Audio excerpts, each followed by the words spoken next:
Hello, my friends. Welcome to my YouTube channel. I am your host Anna. Please subscribe my channel and press the bell icon button. Friends, अगर आप लोगों को मेरे story channel की story अच्छी लगे तो लाइक शेयर सब्सक्राइब जरूर करना।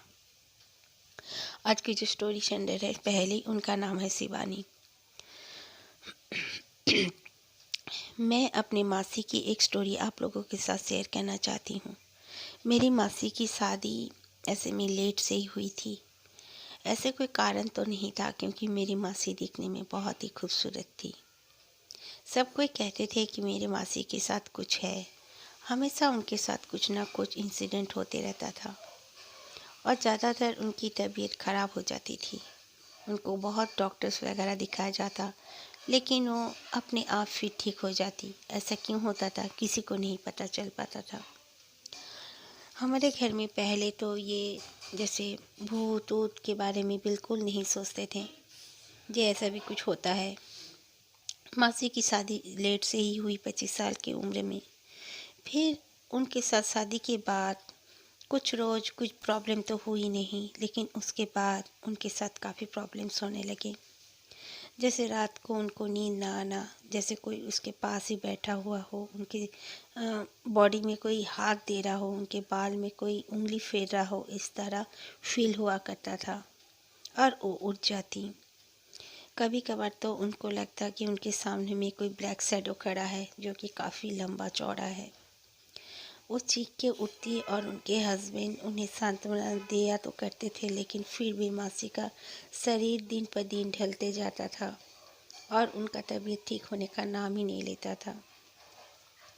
उनके पति ने भी उनको काफ़ी डॉक्टर्स दिखाए। ऐसे करते करते 3 से 6 महीना गुजर गया। फिर मेरी मासी प्रेग्नेंट हो गई। मासी प्रेग्नेंट होने के बाद उनको बहुत केयर करना था। डॉक्टर्स ने उन्हें काफ़ी वीक बताया। मासी हमेशा रेस्ट किया करती थी और उनके सास ससुर, उनका पति, उनका देवर ननद उनसे बहुत प्यार करते थे। कभी उनको कुछ भी प्रॉब्लम नहीं होने देते थे।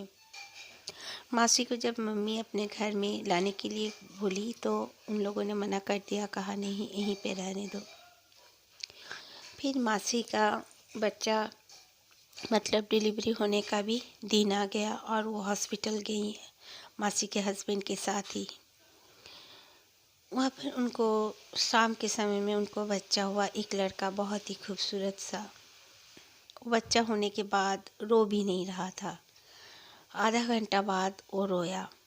काफ़ी फिक्रमंद हो गए थे। डॉक्टर्स ने कहा कोई बात नहीं है, ये ज़रूर पेट से निकलने के लिए बहुत ही जद्दोजहद किया था, इसीलिए वो निकल के रोया नहीं था, थोड़ा सा सुस्त पड़ गया था। वो सब बातें तो सब ठीक ठाक हो गई और 3 दिन के बाद मासी घर चली आई। मासी घर आने के बाद उनको जो बेटा को अपने साथ लेकर ही सोती थी। मासी कभी कभी गहरी नींद में दोपहर को चली जाती तो मासी को लगता कोई झिंझोर के मासी को उठाता है। मासी उठ के बैठती, लेकिन कोई नहीं होता था उनके सामने, बस उनका छोटा सा बच्चा सोया होता था। वो बच्चा अकेले में भी, इतना छोटा सा बच्चा था लेकिन फिर भी अकेले में वो अपने आप खेलने लगता था, जैसे किसी को देखकर वो खेल रहा हो। और मासी के पास आने के लिए वो बच्चा धीरे धीरे जब बड़ा हुआ, मासी से वो बिल्कुल अटैच नहीं होना चाहता था। वो मासी के पास ना ही आता, ना ही मासी का दूध पीने मांगता। वो मासी से हमसे दूर दूर रहने के लिए चाहता। ये सब वजह से उसे डॉक्टर्स भी दिखाए गए, लेकिन बच्चा का कोई प्रॉब्लम नहीं निकला। उसके बाद वो बच्चा जब 1 साल का हो गया, उसे एक बाबा जी को दिखाया गया। मेरी मम्मी ही ले गई थी मासी और उनके बच्चे को।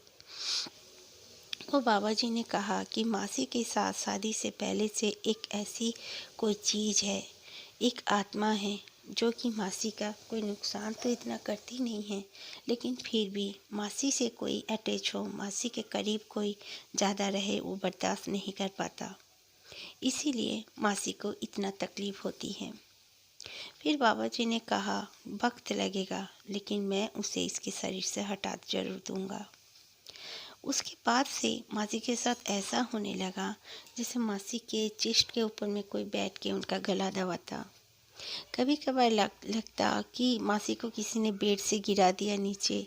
मासी उठ के देखती तो वाकई में वो नीचे पड़ी होती थी, और उनका बच्चा तो धीरे धीरे और उनके करीब आना बिल्कुल छोड़ गया, और वो अपनी दादी माँ के पास ही रहा करता था। ये सब मासी को बिल्कुल बर्दाश्त नहीं हो पाता। मासी काफ़ी रोया करती थी। वो बाबा धीरे धीरे बोल रहे थे कि पूजा पाठ और तावीज़ वगैरह से ये जो भी है इसके साथ, मतलब मासी के साथ, वो दूर हो जाएगा। लेकिन ना जाने क्यों मासी के पास से वो कभी दूर हुआ ही नहीं। मासी का तबीयत इतना बिगड़ने लगा कुछ समय बाद कि मासी और बची नहीं, उनका मौत हो गया। उसके बाद सब कहते थे कि उस घर में, मासी जिस घर में मरी थी, उसी घर में उनका एक हर कोई जैसे रोने का आवाज़ पाते, ज़ोर ज़ोर से कोई औरत रोती थी, और उसके साथ कोई मर्द भी। ये सब होने के बाद वो बाबा जी आए। वो बाबा जी ने ही कहा कि मैं उसे बचा नहीं पाया क्योंकि मेरे पास और वक्त नहीं था। तुम लोग ये घर को अभी के अभी छोड़ दो।